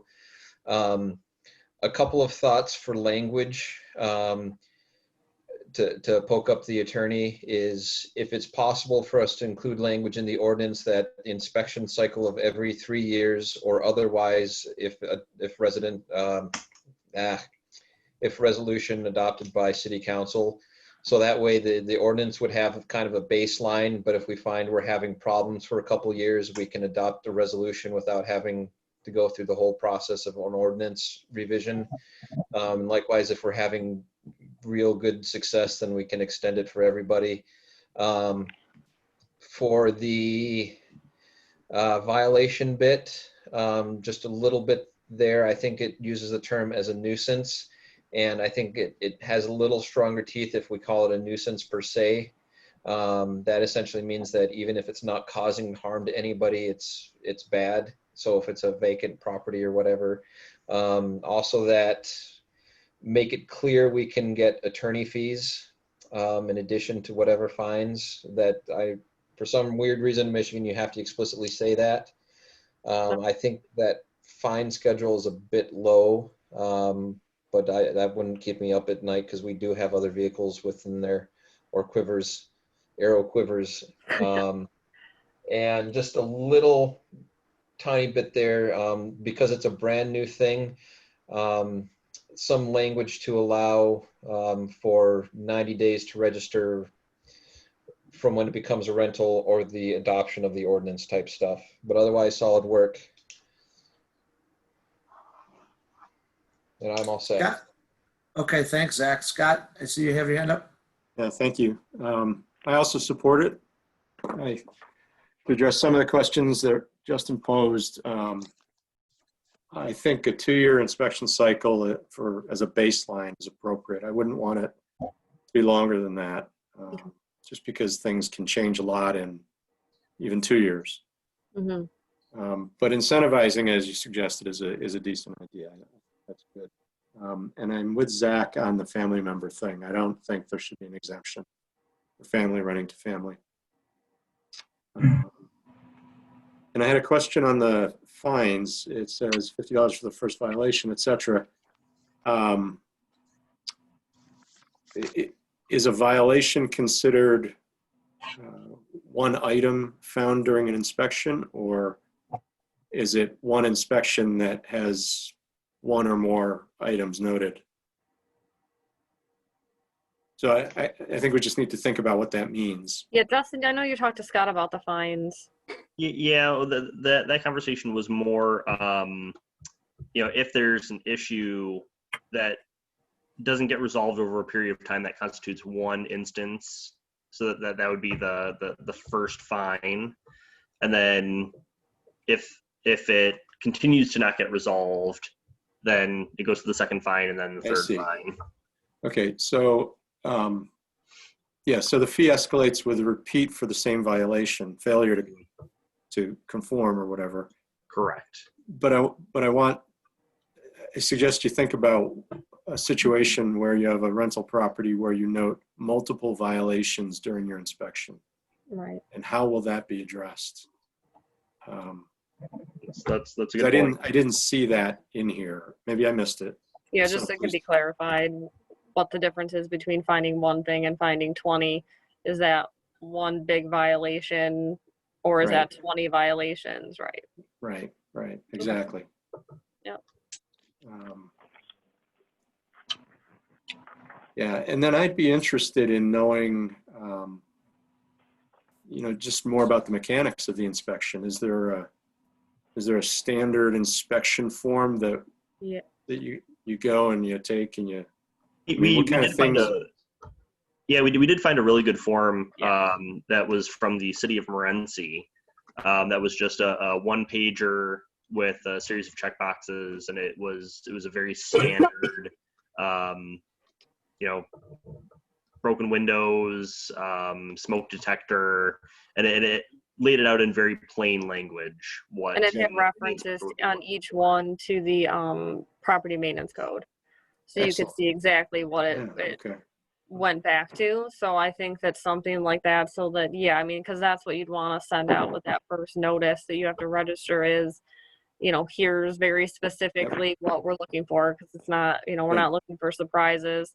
So, Good. and then part of that would need to be in conjunction with, whoever we end up using to do this. It's not going to be staff, so we would want to consult with them too on how that process would occur. But I think that kind of a form that could just be open right there on the website is the direction we wanted to go. Right. That would probably be good supporting information if this comes back as a consideration item. Yeah. That's all I have. Thank you. Zach has his hand up. would this Zach, be go ahead, like- please. I'll just throw a bit of nerdy enforcement stuff on there because I've done way too much of it, so it might as well benefit folks. And I'll say it depends on the judge and the community who's doing it. So if you just say you violated the International Building Code or Rental Code, that's one violation. If you cite you're in violation of this section, this section, this section, this section, that way that would be 4 violations, each in this case $50. And sometimes judges, so this is where enforcement staff need to know what tickles the judge's fancy. Sometimes the judges want to see that. Sometimes they find it kind of chintzy and annoying and they say, you're just going to get one of these. I found the court in Chelsea generally favors multiple references. So if you do 5 things wrong, that's 5 citations and it'd be 5 violations and fines. Okay. But not always. So Zach, let me follow up on your example then. So if somebody registers their property, their rental property, and we, the city, then subsequently schedule a rental inspection. Okay, if they find, let's just say 5 sections where they're off, are they immediately responsible for $150 in fines, or do they have 30 days to fix it? And if they don't fix it within 30 days, then it's a violation? The second one, they get appropriate time to remediate based on the severity of the thing. So if it's like there's open sewer in the basement, you'd give them a much shorter window to correct that versus I don't know, not having paint somewhere. So the trigger is once they've been notified and they haven't taken the corrective action is when you issue the civil infraction and you take it to court. Yeah, in the draft ordinance under section 11B, property owner shall have 30 days to correct such violation. Is that for all of them? Yeah, any The violation that they're issued. way it reads now, yes. Okay. All right, thank you.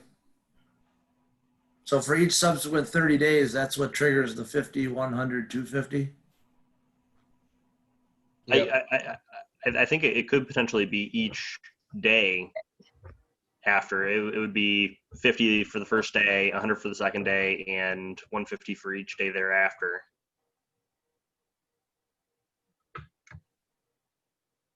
Okay, for each day, okay. But again, I mean, you have to get a judge to enter that. I mean, you can slap on all the fines you want, but eventually it would have to go to court and be Yep. adjudicated to. There are some courts that are favorable to that. The one in Chelsea I've found has not been favorable to going out every day and issuing a citation. Okay, I just was trying to figure out the violation and how it relates to the 30th day and the 31st day and the 32nd day. I guess I didn't read days in there anywhere. Yeah, that was how Scott indicated that he might interpret the existing language in our enforcement or fee schedule ordinance. Okay.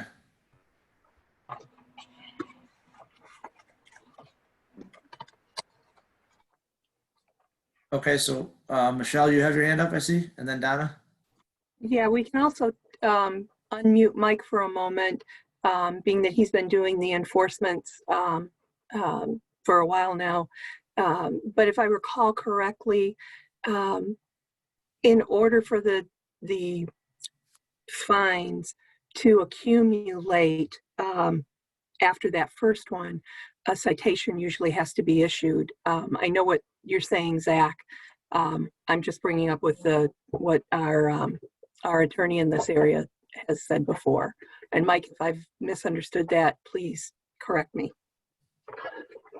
I don't have anything to add.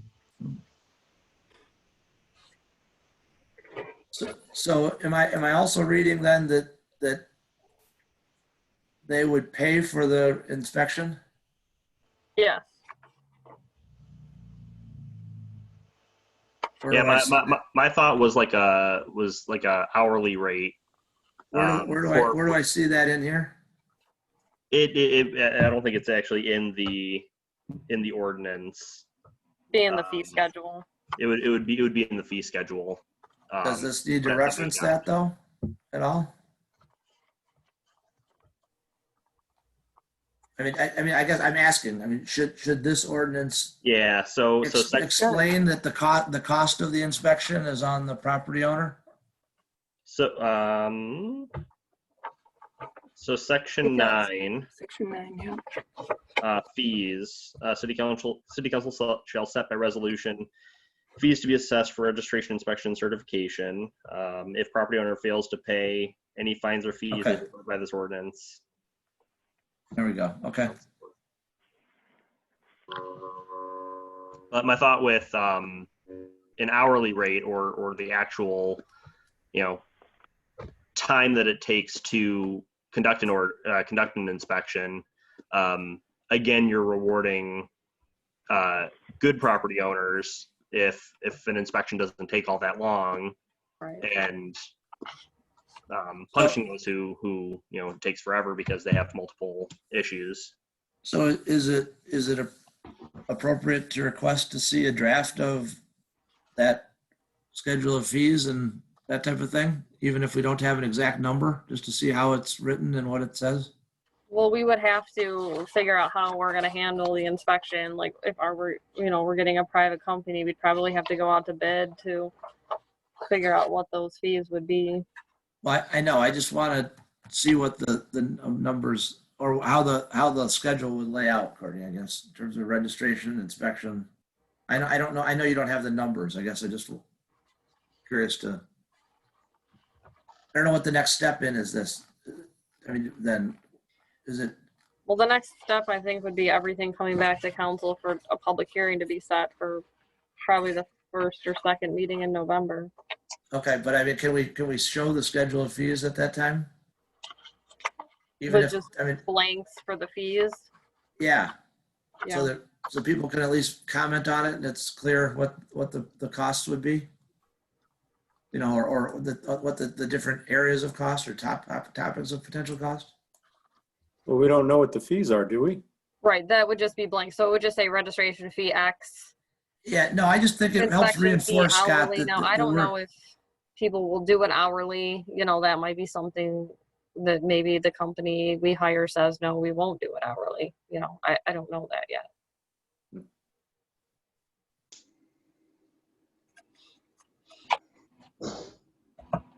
But I mean, I think those are the two major fees, the registration fee and then the inspection fee. Yeah, okay.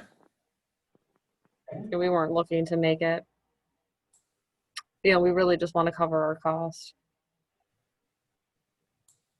Okay, Ms. Fisher, thanks for waiting. Sure. Will the person get a report at the time of the inspection, or does that go back and get written and get sent back to the landowner? So the form that we had, I believe is just given to them at the time of inspection. It's basically Okay, pretty so- simple, like yes or no, you met it or you didn't. Okay. I'm just wondering about that. So their 30-day clock, you know, could start right then. Okay. And I think for a lot of communities that do this, the inspector walks through the building with the property owner, and so the property owner is immediately aware of any failings. That makes sense. Yeah. Oh, here, is there any process in which the landowner can object to the inspector's report, either at that time or through a committee of the building department? So there is the opportunity for the property owner to appeal to the city manager and then to city council as is currently written. Well, in the restaurant business, you know, restaurants are inspected on a regular basis, and you're generally correct that they get their information immediately when they are inspected. Sometimes they have written in there, they have if it's a serious one, you know, 3-day, 1-day opportunity to correct it immediately, and sometimes it's a month. Mm-hmm. And yet, if they decide that they don't want to do it, or they have multiple violations, there is a county committee that is set up to hear their appeals.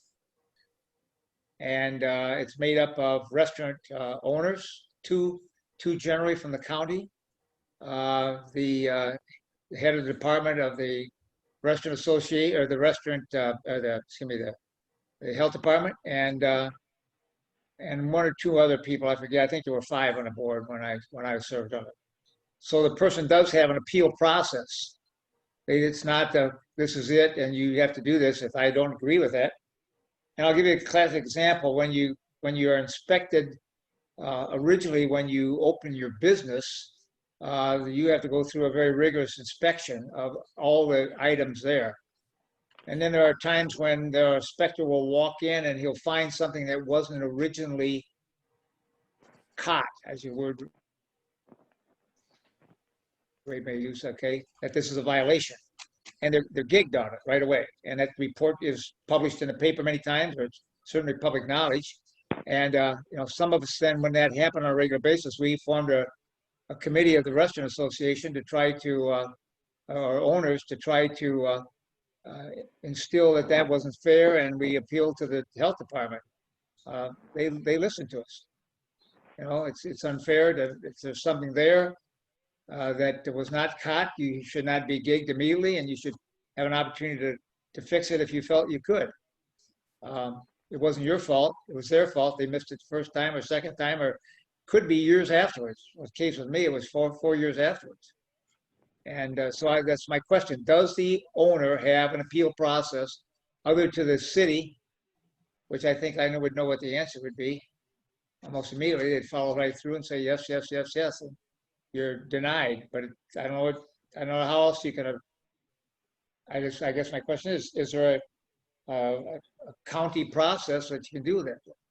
Well, if we don't Through use the the building county, department, I guess. right, if we don't use the county to do this, which I don't know that this is even something that they do, then I don't know that, I mean, the city would have to set up its own, like, construction board of appeals, I guess. And we were trying to avoid having a whole nother board by just making it council as the last stop in the process. But I mean, if council wants to set up its own, I forget the name of it, I think it's something like construction board of appeals, then, you know, that would be a way to do it also. Courtney, if I could. Go ahead, Michelle. Not my decision. The building department does not do rental inspections. The Washtenaw County Building Department does not do rental inspections. I didn't think so. It's left up to each unit of government to do their own. I'm sorry? It's left up to each unit of government to do their own, you're saying? Correct. Yeah, so we would have to contract it out or hire an inspector to do it on a like a part-time inspector, or find a company that would do it.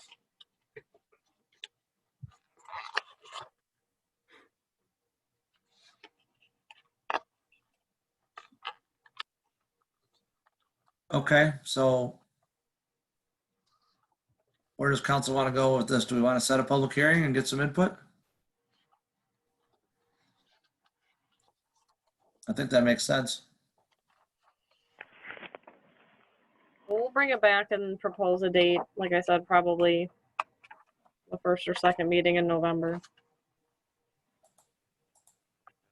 Okay. Yeah, well, I mean, based on the feedback you received this evening, there are a couple of parts of the ordinance the draft ordinance that would have to be tweaked, right? Right. So, and we can't set a public hearing until we have the, whatever it is we want to put in front of the public, right? Yeah, it'll come back the next meeting to set the public hearing up. All right. Yes, Scott, I guess what I'm hearing Courtney say is they can make the revisions and we can have an item that you know, potentially consider setting the public hearing. If we don't think that it's ready, we just pull it off. Yep.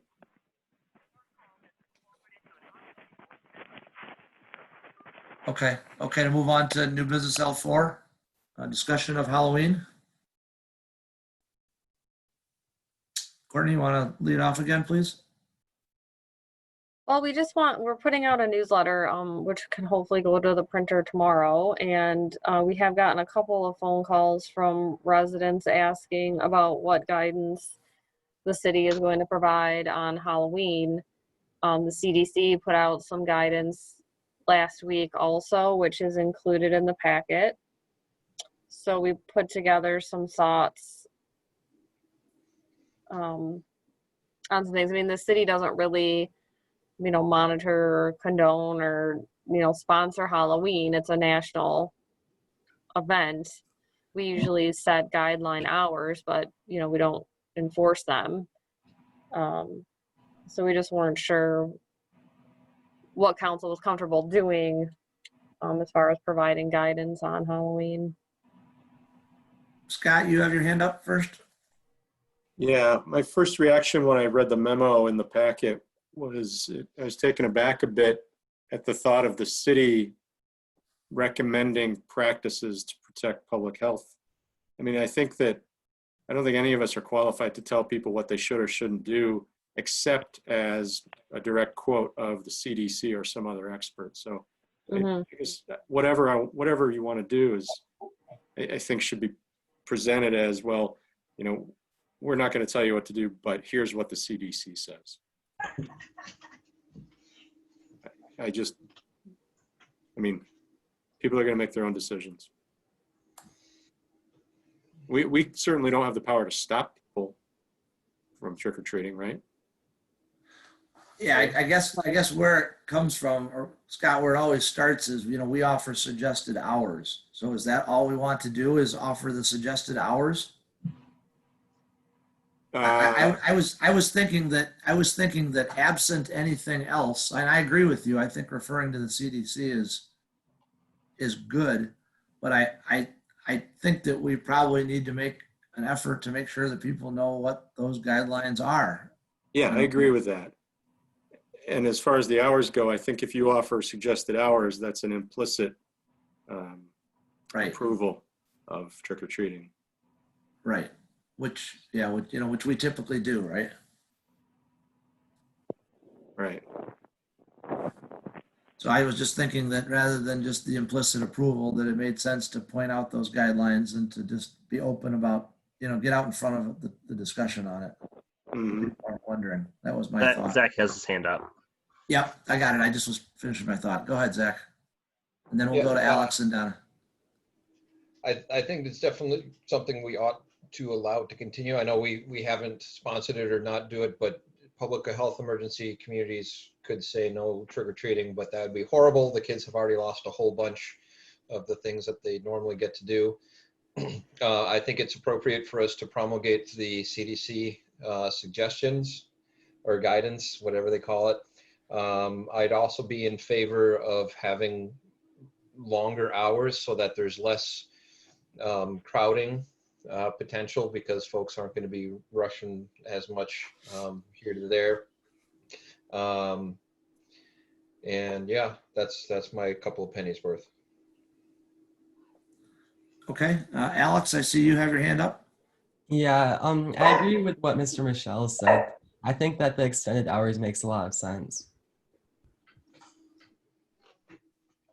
You don't think that just promotes more potential interaction?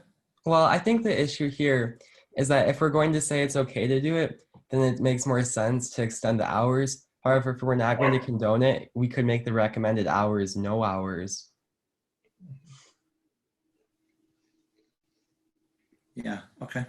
Donna?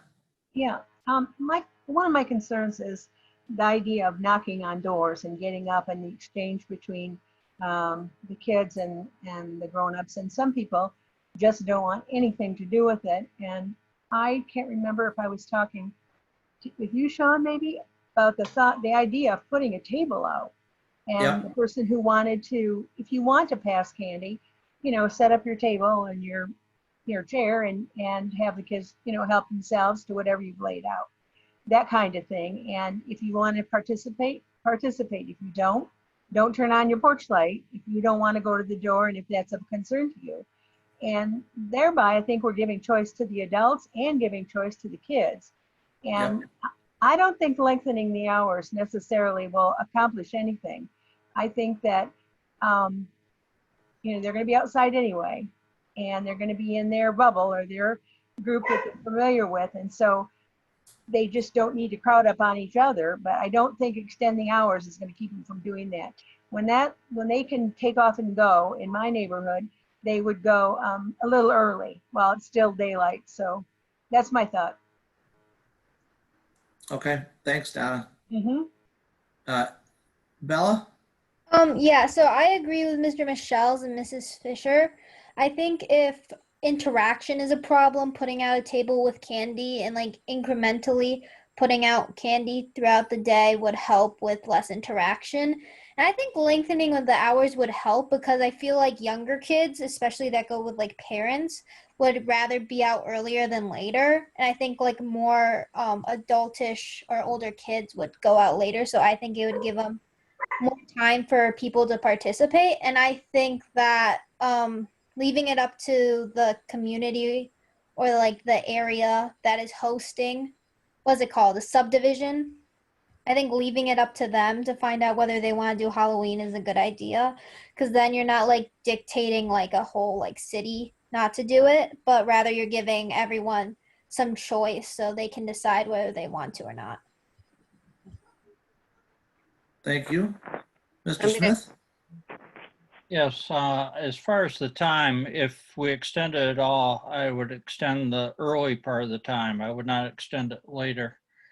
But along with the CDC guidelines, I would also include what you have in your report with the recommendations from the Washtenaw County Health Department also. Okay.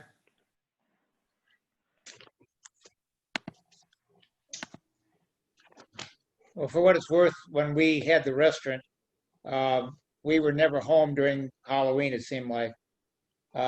So it was a disappointing thing because I love to see the kids come, and since we sold the restaurant in 2001, it's been fun to see kids in the neighborhood as well as parents that have now kids that were young people and now they're married and have children, bring their kids by too. But when we didn't have when we had the restaurant, we literally just took a big bowl and filled it with candy and set it outside. And we never had anybody at any point in time empty the whole thing into their bag and go. They just would take what they thought was they needed, and we didn't even put a sign out that says, take a few pieces of candy, whatever. They just knew how to do it. So I think that's a good way to do it. Just put the candy out, let the kids pick up and move on. They're very conscious about how much they should be taking. Okay, so there's what I'm hearing is there's general support for if we're going to set some hours here at a future meeting, then getting the guidelines out. So we'll do that at the next meeting then, I assume, Courtney, right? For the hours? Well, yeah. Or do you want to do it, or do you want to try and, or can we figure out the hours now?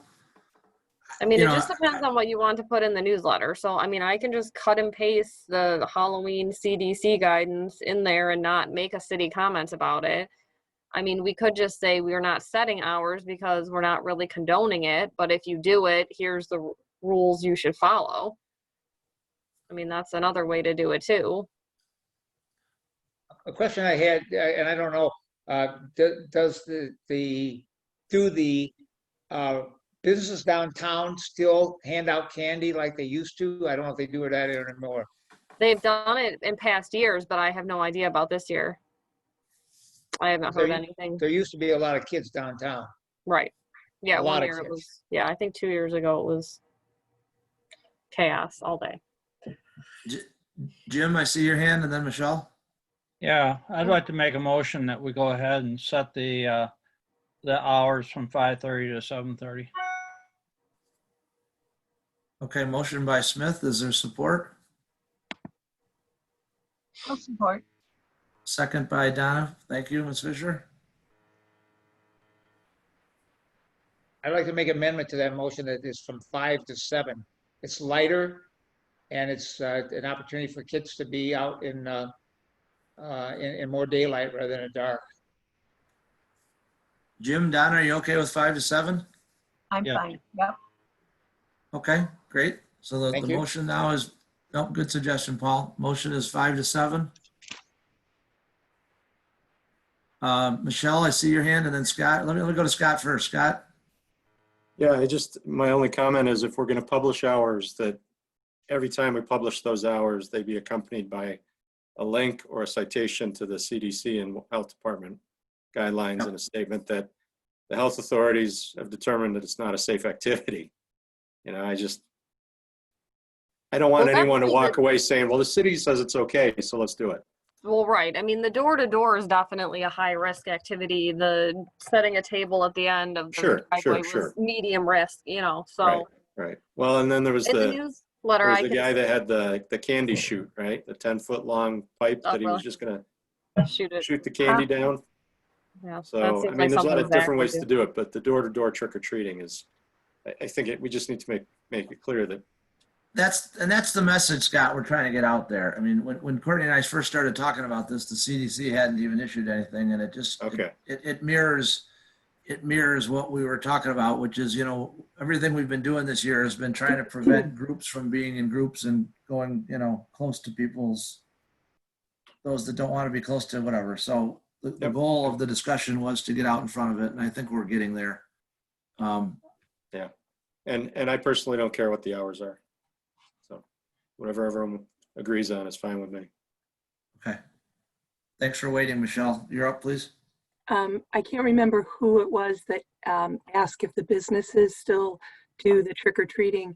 It's usually coordinated through the chamber.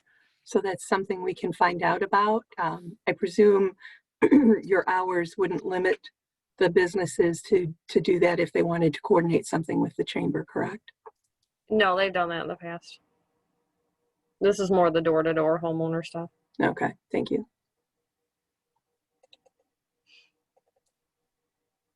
Okay, so we have a motion by Smith, second by Fisher, to set the trick-or-treating hours for Halloween from 5 to 7 on Saturday, October 31. Ms. Jones, can you please call the vote? Yes. Knight, Yes. Fisher, Yes. Smith, Yes. Cousins, Yes. Bell, Yes. Michelle, No. Keo. Yes. Okay, motion carries. We're down to council comments. I'll go starting from the top of the screen here. I've got Paul Cousins up first. Nothing tonight, thank you. Okay, Mr. Bell. No, I'm good. Zach, Michelle's, please. There's a nice proximity there. I was wondering if Mr. Bell had any more thoughts or experience with testing sewer effluent for COVID in the population. Me personally, no, but my firm is working on a couple of things. I can Is get it information if you're something- interested. Is there something Yeah, in particular you're interested in? Yeah, well, it's I've heard more and more communities, and I think even Eastern is doing it. So it'd be good for us to know if it'd be worthwhile for us to pursue. Yeah, my thinking is that it probably in some communities, like a campus, college campus in particular, might be useful. But you know, a community like Dexter in Western Washtenaw County, where the positive test rate is, I think, less than 1% right now. Hopefully, we're a long way away from needing to identify hotspots. But yeah, it's definitely happening. This would be something that we could use too for the school campuses, I'd imagine. So they wouldn't have to worry about sticking swabs up everyone. It'd be another trigger for them. Yeah, that'd be great to get something back. The other thing is when the Hotel Hickman ordinance comes back up, I'd like to see how that compares with other similar commercial properties in town as far as square footage, price per square foot, that type of thing. And that's it. Thank you. Okay. Alex? None, thank you. Ms. Fisher? Not for me tonight, thank you. Bella? I don't have really any comments. I find something interesting I found is that if you want to still like watch the football games for Dexter High School, you can go to like Dexter Community Schools and then you can stream it. But I don't know, that's just a fun tip if you're like bored. That's a good tip. It's a Yeah. good tip. Thank you. Thank you. Julie? No comment, thank you. Okay.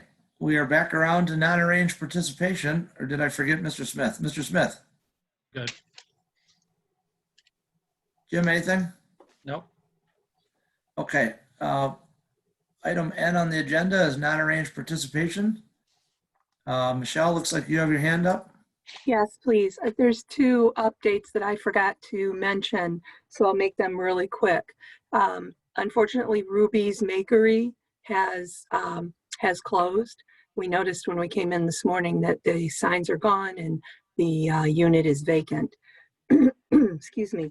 We'll be getting a new salon at 3238 Broad Street, where Whitetail Farm is. Whitetail Farm is going, has two locations here in Dexter. They're going to utilize their 8080 Grand space primarily, and they'll give up their space here on Broad Street. Excuse me. The other item is I received a complaint. It's a rather unusual one from somebody about the horn during the Dexter football games. Apparently the horn is now sounding even when the game isn't being played at home. And the person who had called has dogs that she would normally have to tranquilize when she knows games are being played. So I have not ever been in town when there's been a football game, so I don't know what the horn sounds like. I know that there's a horn, but I've indicated that perhaps she might want to start with the schools first, and then we'll go from there as far as if there's any type of enforcement that can Did be. they live in the city, Michelle? I'm sorry? Did they live in the city? We didn't get that far. Okay, yeah, If I'm she, wondering if, obviously, if she doesn't, then no, there is no Right. ordinance that yeah, right. I didn't notice it, but I guess I didn't have my door wall open. Friday. I can she hear it if I mentioned that have she must be close enough that when it goes off, it rattles her china. So, yeah, I'd be interested where. Okay, thank you, Michelle. you're welcome. Is there anyone else under non-arranged? Justin, I'm not seeing anyone, are you? I am not. Okay, I will seek a motion for adjournment then, please. So moved. Moved by Smith, Second. second by Fisher. All in favor? Aye. Aye. Have a great week, everyone. Saying thank you. Thank you. Good night, everybody. Good night, everybody. Hi, everybody. Good night. Bye.